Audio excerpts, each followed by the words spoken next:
be talking about the hiring process and how to transform your hiring process within your business. And I'm delighted to have Adam Coleman with us, CEO of HRLocker. So welcome to the show, Adam. Hi, Christelle. How are you? So Adam, according to a 2021 PwC survey, 66% of C-suite executives think culture is more important than organizational performance. In fact, 72% of leadership respondents report that their culture helps make change initiatives happen. And I suppose something internally within HRLocker that we've always advocated for is it's important to start that cultural journey from the interview and the application stage. So I suppose culture isn't something that just happens after you're hired. It's from day dot once the job goes out. Yeah, it's you know, I keep going on about this, but at the end of the day, culture starts with, depending on the size of the organization, it starts with the founder. And when anyone wants to set up their own company, they're taking a lot of risks. So if that founder has decided to be brave enough to set up their own company, what's going to happen organically is that founder's personality is going to be taken in as the culture of the business.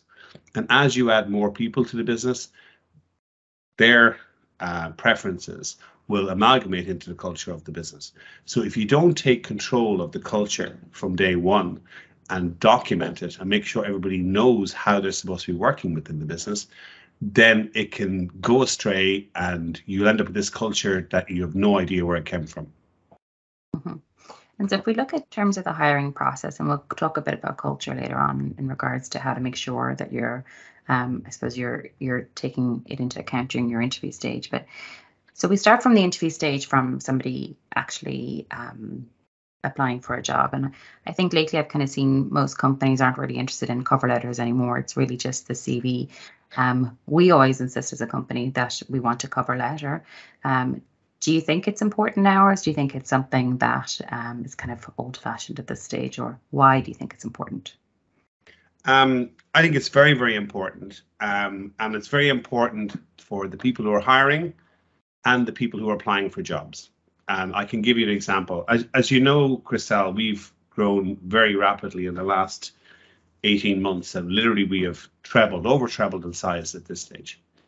And the way we could do that, when everybody is shouting at, oh, there's a need for talent and there's you can't get the right people and all this sort of stuff. The reason that we have been succinct about it is that we got our culture piece right, okay? And when you get your culture piece right, then you can actually start evaluating what's coming in against your culture piece, okay? So the reason I'm saying the cover letter is so important is that I want to hire people who are excited about working in HRLocker. And there seems to be this trend of automate everything. So there's people out there getting advice on CVs, getting advice on cover letters or not, but they're forgetting that the employer is sitting there waiting for information. On the other hand, you get particularly younger people when they're looking for a job, they just go on to Indeed, LinkedIn, Monster, CareerJet. Just fire around 100 applications. Fire around 100 million applications, right? And the mistakes that are made in the applications, like all of a sudden I'm looking for a graduate to join our commercial academy, right? And I get this dude sending a CV in, and he's done a master's in microbiology. And in the first three lines of his CV, he's saying how he wants to work in a lab. Now, seriously, and this is not a once-off thing. This happens all the time. So, and there's a couple of really, really nice things that some people do, is that they make it very personalized. And when you see a personalized application come in, rightly or wrongly, you think that they're talking to you, which is a good thing, right? Mm-hmm. Yeah.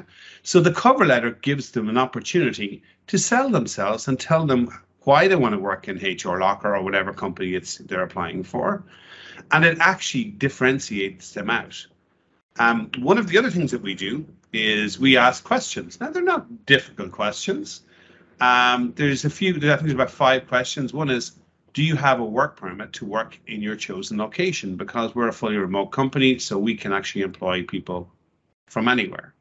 And if the answer is yes, that's fantastic. We move on, right? And we ask them, why do they want to work in HRLocker? And then we ask them basically what their current salary is and what their expected salary is. And this is to cut down time from their perspective and also from ours. So if a guy is there and he's on 50 grand a year and he's looking for 70, and our job is we've only budgeted 40, there's no point in having that conversation with the guy, right? But on the other hand, you get people who are filling out applications, and rather than answering the question, what salary are you currently on? I'm not willing to say. So I'm sorry, I will not entertain that person in any way, shape, or form. You're disjointed from the start, aren't you? You don't know. It's kind of like they're hiding something before they start. Yeah, and as you know, we're an open, transparent meritocracy, so therefore that's never going to work, right? But to be fair to those people, right, this is what they have been told. Mm-hmm. There's a mismatch between what people are being educated to do and what actually happens in reality in good companies.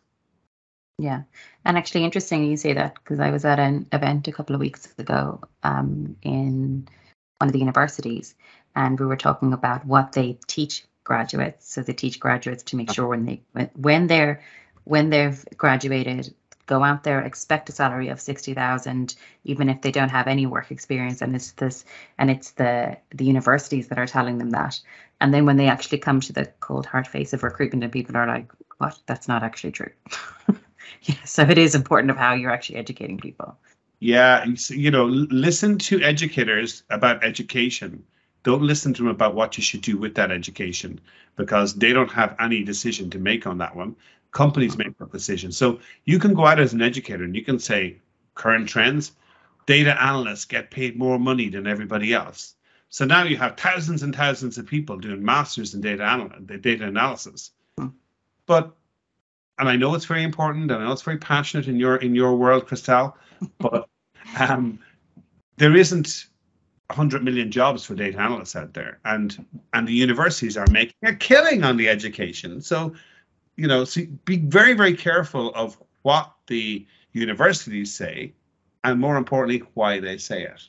So, Adam, we'll go through in terms of so our own hiring process. We put up the job, the applicant comes in, we do say we want a cover letter, we have a couple of questions, like you said, just to kind of get basic information on it, people. So the CV's in now. What do you do next? Okay, well, we left a big piece out there, which is the cultural piece and whatever. But what we do next, what we start off doing first is you define the job, right? You get your job spec defined, you build in honestly and truthfully what the job is about. You give them a flavor of the culture. And then what we do is we sit down and we look at our currently our 7 principles, our competencies, some people will know it. And I'm not going to list them through. If you want to find them, if you look up HRLocker principles, you'll get the full document. And they consist of basically titles, definition, and what good looks like under each. And what good looks like under each has been determined basically by our own employees. And just so I can bring it back into reality here for a second, we're talking teamwork, we're talking flexibility, we're talking initiative and execution, we're talking trust and truth, we're talking ownership, we're talking business integrity, and we're talking motivational fit. And we'll deal with motivational fit separately, okay? But all of those, so you choose the ones that are most important to that job and to the organization, probably 3, maybe 4, and you build in questions. So you're writing an interview guide. It's like a template, and the managers write the interview guide. And at this moment in time, as we're training our managers through, if they're not trained in how to recruit in the HRLocker way, they get supervised, okay? They get given the questions maybe first initially, because we're scaling so quickly, because I haven't had a chance to train them properly, not all of them, the new ones coming in. So what they do is they choose the questions, and I discuss with them why they're asking those questions. And all of the questions that we ask in terms of interviews are all behavioral-based questions. It's, tell me about a time when you did X, Y, and Z, or when you were in company Y, blah, blah, blah, blah, blah. What was the situation? What did you do? And what was the result of it? And what we are concerned with here is what did they do? Because I've got the CV, I've read through it. It says 4 years experience in let's say Data analytics. Data analytics, absolutely. 4 years, and they're going to have expert written everything. There's no word that I particularly dislike. But anyway, expert in data analytics, 4 years experience. And what you do is you zero in on the times that they did something as close to the target job as you can possibly get. Okay. And that's where you get your gold. That's how they're going to basically behave in that type of environment. That's the enrichment of the experience that you get. Okay. And what the data is that you need situation, task, you need an action, you need a result on each question. And you do not do the analysis. So what we start with first is we start with a background review. And the background review, I would do a lot of the background reviews, could take up to 45 minutes. It's how they got to where they are now currently. And what I'm focusing on here is I'm focusing on how they've got to where they are, how they've taken rejection, if they've had rejection to where they are, who has basically been their guiding light in their career. And the last part on that is motivational fit. Why are they motivated to work in your organization, to do the job, to work in the location that they want to work for the amount of money that you're willing to pay? Okay, that's hugely important. So yeah, that's the totality of it, really. And I think, Adam, we interviewed somebody a number of years ago in terms of motivational fit when we asked them, this is just a guide for not how not to answer a question, is when they asked, what do you want out of a job? He's just said, just a place where I can chill. We were like, I remember that so well. Chill, watch Netflix and play my Xbox, I think it was. Yeah, we were like, okay. So I know the answer to this question, but in terms of our actual interview process, how many do you think is a good number of interviews a person should have before you hire them? And how many do you think is an insane number? As many times as you wish, but I can give you the HRLocker way, right? We have, we get them to obviously apply to the actual job. And when they apply to the job, depending on the volume that apply to the job, we might put in another step. And the other step might be we send out an email to them through our ATS hire, and it says, congratulations, you got past the first point. Now I'd like you to record, I would like you to record an interview of yourself answering these 6 questions, right? So we choose those questions fairly appropriately. And what you'll find that you get 80 applications, and then only 15 people will do this because the rest of them have just sent CVs everywhere, right? Okay, so you're now down to 15. So now you have basically the 15 3-minute videos that come through for you, and you watch them, and you glean more information, and you might then cut that down to maybe 4, right? So those 4 people, then what we will do is we'll do a background review. So we reach out to them and say, hi, we'd like to have a chat with you. And that's all it is. It's a chat. It's figuring out exactly how they got from kindergarten. No, I'm joking. How they got from where they are, or from their education all the way right through to where they are now. Okay. And the focus that is focused on there is reason for leaving current jobs, reason for doing your data analysis masters, or your human geography degree, or whatever the case may be, right? What are the reasons that you made the decisions that you made along the way, and who influenced you? Okay, and that tells huge amounts of information about a person, right? And we also focus a little bit at that stage on motivational fit. Why are you motivated to work in HRLocker, to do this job for this value of money in that location? Okay. And once we've got that through, that's the background review.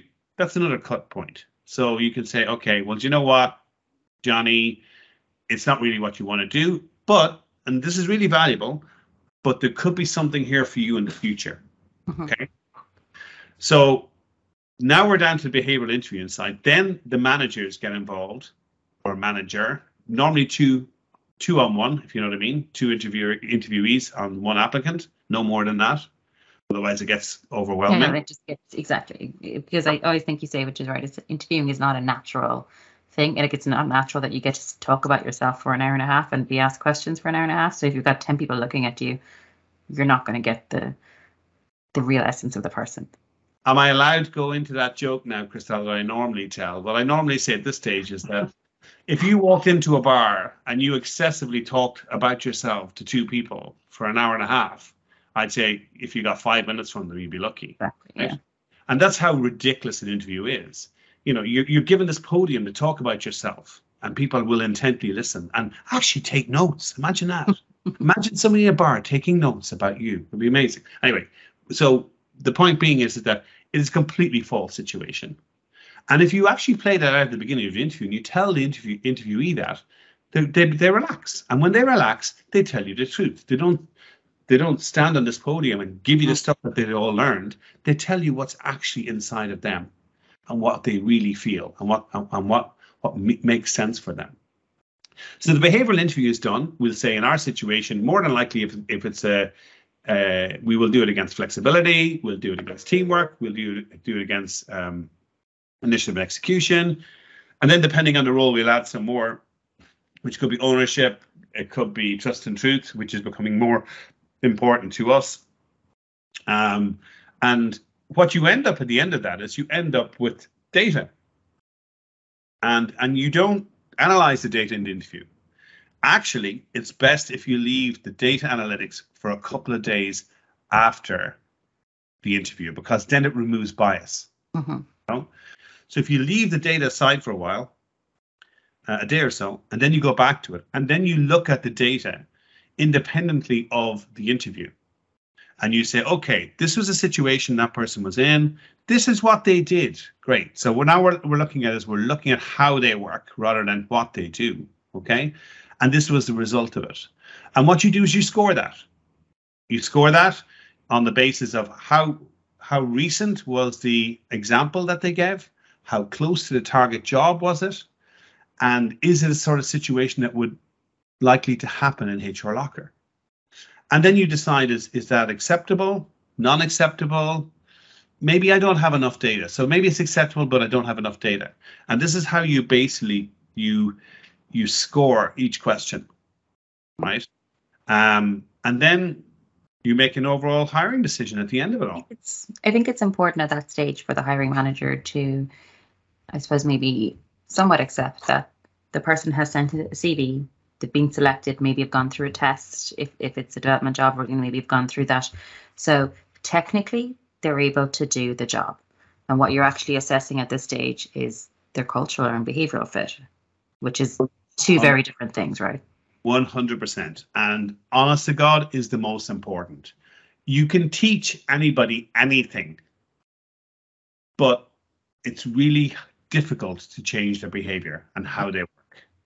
Okay. And as you know, I'm a huge fan of Ray Dalio. And Ray Dalio basically is the classic scenario when he hires people into his organization, which is the DDO, a deliberately developmental organization, similar to ourselves, where we put adult development at the center of our strategy, our business strategy. When he has somebody and he's interviewing them and he's hiring them, he's saying, you know, there's about 25% of the population that couldn't work in this culture. And I would say the same for us. Yeah. And it takes about 18 months for somebody to get used to that trust and truth really means trust and truth. And that we really do mean that you only bring one person to work, the person who does the job and the person who tells us what they're vulnerable about, right? And it does. And we've seen this time and time again, Christelle. Mm-hmm. And it is different. But I think the interview process itself, it leans into the culture, you know? And I think so that's in terms of the interview guides, and we kind of, I suppose we use them for every job that we're doing. And again, like what I just said, the interview guide, it's important that it's around your culture, because that the part of assessing whether the person can technically do the job is already being done. So, you know, so when you're designing the interview guide, should it be the HR person is doing it, the hiring manager? You know, who's kind of ultimately responsible for that, do you think? Firstly, they need to be trained to do it. It's not an inherent thing that you get. Oh, I'm a manager, now I can interview people. Or I'm a manager, I can put the questions together. Excuse me.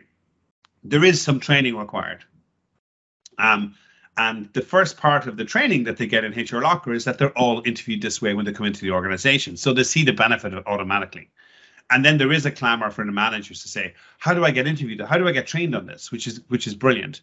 And sometimes we don't have time to do it because we're growing so rapidly. So what we do then is we give them the interview guide and say, okay, now you put the questions into the interview guide that you think are appropriate. And then they come back to myself or yourself, Christelle, and then we show them that, well, you shouldn't really ask that because that's a future orientated question. If somebody says, how would you do this? How would you do this as an interviewee, a good interviewee? I'm saying, okay, well, what does Christelle want to hear when I'm stating this, which is absolutely of no use to anybody. Do you know, it's Christelle will ask the question. So what would you do if so and so and so happens, right? And I go, you're going to give them a stellar answer. You're giving them the answer that they require. You know that. And if Christelle goes, tell me about a time when you sold your biggest deal. What was the situation? What did you have to do? How did you do it? And what was the result of it? And I don't know about you, but I love when somebody has an example and the result is terrible, but they're kind of like, we tried our best. Yeah. I thought it was a really good idea. At least they're being honest. And the result is irrelevant, really, because even when you use this type of interviewing process, you know, sometimes you ask a negative question and you expect a negative answer. Yeah, and that's okay. Yeah. Now, the next question, I have an answer for this, but I'm going to ask. I wonder will it be the same as me. Is, in your opinion, what is the best question, I suppose, that you can ask somebody to get the most out of them? That really gives them the essence of the person. Let's say they've been in 6 jobs. Reason for leaving every single. That was the same as mine. You're trained well, Christelle. You're trained well. Well, one more. And what was your favorite place to work? And I always love that, to ask that question. I'm just totally hijacking this question, but the reason why I love that question is because sometimes people might give like waitressing that they did like 25 years ago, or you know, and kind of to ask like, why did they like that the most? Well, this is all going back to motivational fit. Yeah. Are you motivated to work in the organization the way it operates, in the place it does, and how much money they're willing to pay you? Yeah.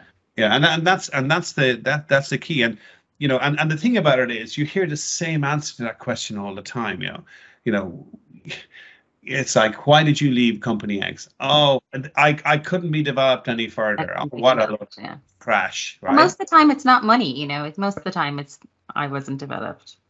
But I'd like to know the real reason why people leave. You know, that's the you down to the nitty gritty. Continue to ask them the same question over and over again, and we all know the stats on it. Like, you know, was it 80% of people leave companies? They don't leave companies. They leave people. They're managers. Yeah. They're managers. Yeah, and there are people who genuinely do, though. It gets to a point.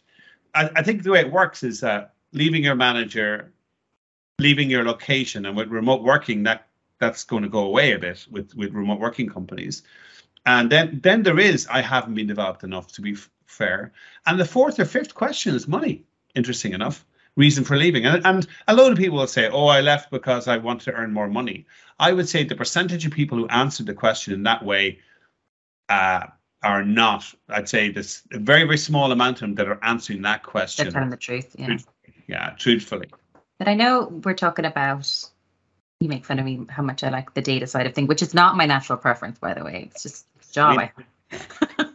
But in terms of the data, and I do think that when you follow the interview guide and you follow the background check, and at the end of it, you do have all this data, and you can make the questions 2 and 2. You know, you make your questions 2 and 2. This person scored the most, but sometimes we would interview somebody and they do a terrible interview, but they've done a great background check, and and sometimes we do take a little bit of a leap of faith on people because they really fit our culture. Well, yeah, 100%, and they may have.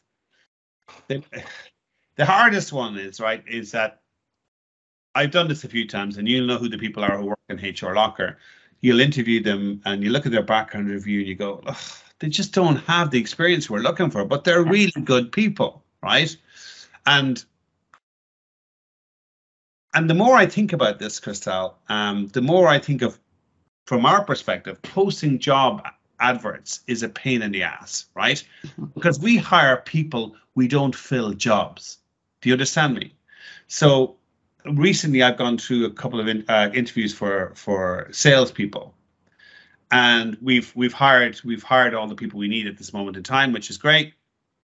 But I've got 3 guys basically, and I'm keeping them interested in HRLocker because I know there's jobs coming up in the coming months that will suit them. And interesting enough, right? There's a lot of people in HRLocker who are hired like that.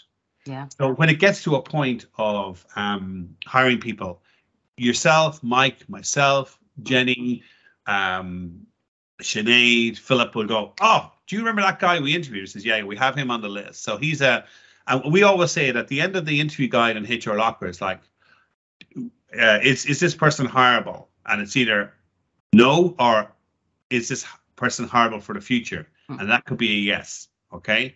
So what you're doing is you're building up your talent pool so that when you do need to hire people, then you have an automatic shortlist virtually before you even post a job.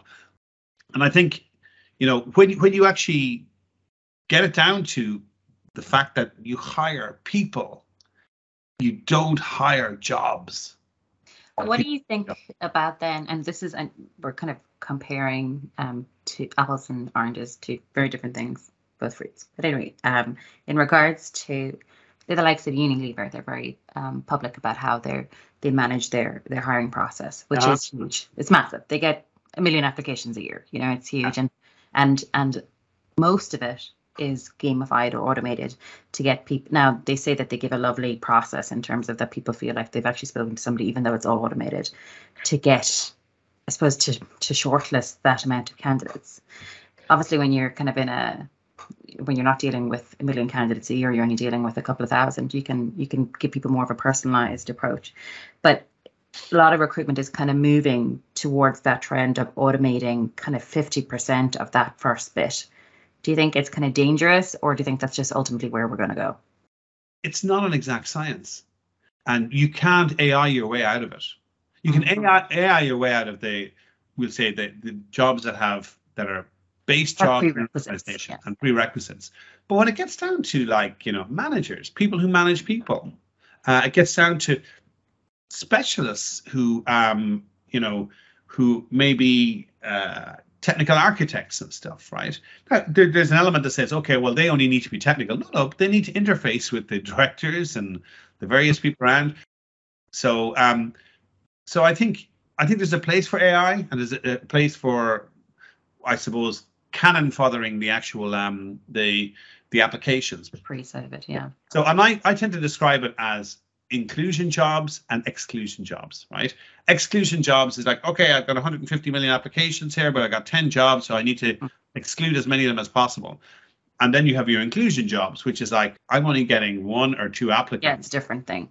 Yeah. So it's a different form of recruitment. And then you have, you know, you'll have the recruitment agencies who actually are really good at the exclusion jobs. And I would worry for them on the basis of what Unilever are doing on the AI side. Then you have the exec search companies who are really, really driving this.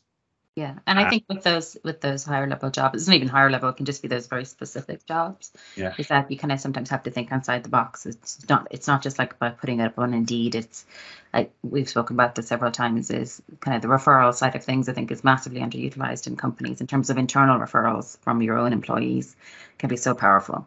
I remember years ago, and I was working in a large organization, which I will not mention the name. I remember it was just before the .com bust in 2001. It was about 2000, and we just as an organization, we went from 5 employees to 800 basically in 3 years, right? 3-4 years, okay. And I remember one of the guys coming up to me and saying, "Adam, how are you?" I said, "Good." He says, "Have a look at this," and he produced this letter to me, and it was a letter from a company called Ebion, right?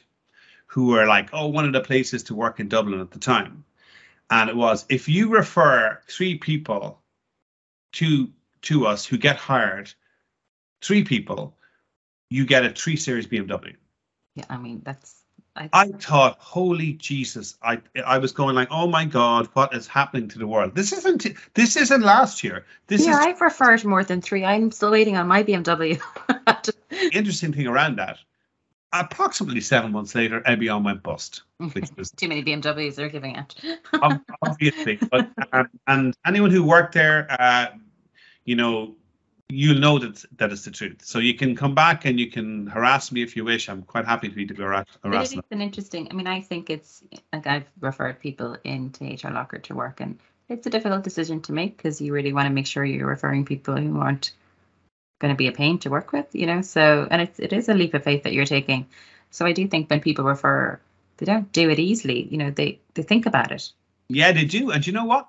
When you're hiring people, you seriously think about it. Yeah. And absolutely, because at the end of the day, if Christelle Robbins-Rinn refers somebody into the company, which you have several, to be fair, your reputation's on the line as well. Yes, if they're a pain, you know, and like I said, I don't want to work with them if they're a pain.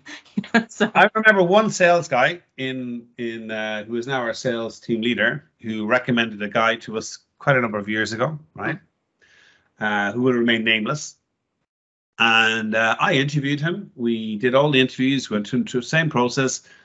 He seemed like and it was probably the time before we were doing really remote working. It was sort of, we were in hybrid mode. And I went and I hired him.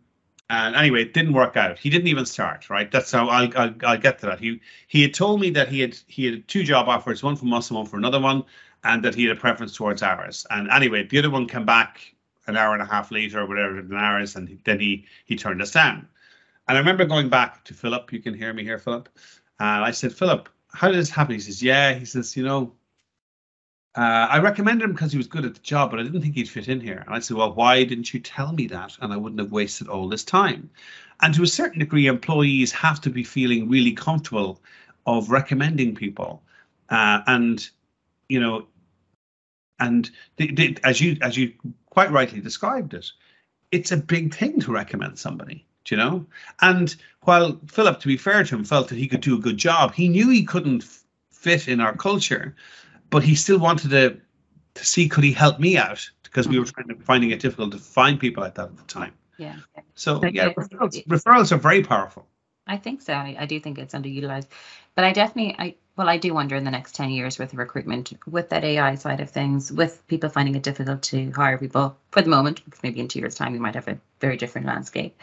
How much the recruitment landscape will change. Christelle, I started out my career as a recruiter back in 1989. Okay, I had a road to Damascus moment in 1997, which was understanding targeted selection, trained by DDI, Development Dimensions International, where I felt I was a really good recruiter. And then all of a sudden I went, oh my God, the whole methodology I've been using for the last 7 years of my career is flawed, right? And I think it's one of those things that it is trainable, and managers should not be allowed to go near a candidate until they've been trained how to recruit. And whether you do the HRLocker target selection approach or some other approach, train them whatever approach you think is appropriate, right? Obviously we're biased, we think ours is the best. Mm-hmm.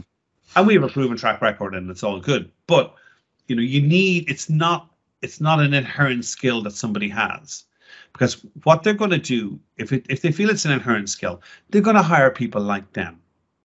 Exactly. You can have all of these clones of this person, or another way, they're going to hire people that they like, not necessarily like them. Do you know what I mean? Mm-hmm. And that has a massive effect on the culture of an organization. So if it's not done in conjunction with your principles or your competencies, you're playing with fire, because you're going to end up changing your culture without even realizing it. And in just certain sections, you know, in certain departments, because of whoever's hiring there. But I do think it's an interesting kind of place we're at the moment, because people are finding it so difficult to hire. So they're hiring people that maybe kind of are just okay, but they're kind of desperate for people. Yeah. know, so you wonder what's going to happen in the next year or two, but that's for another day's work.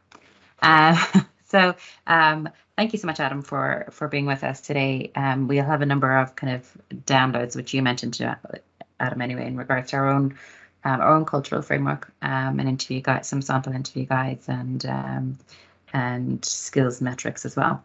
Adam, best way for people to contact you is through LinkedIn? Yeah, LinkedIn is probably the best, or for ones who are more adventurous, it's adam@hrlocker.com. Or if you want to get an essence, I suppose, of my real true beliefs, if you go, and we've done a lot of podcasts on this and culture and various things. If you go to adamcoleman.com, you will get a really good idea of, I suppose, the culture within HRLocker, how it's happened, and all of the little tools that we use along the way. And I think the adamcoleman.com is quite fun. It's don't expect a 1, 2, 3, 4, 5, 6 structured approach. It's more real life. Thank you so much, Adam, and we'll talk to you again soon, I am sure.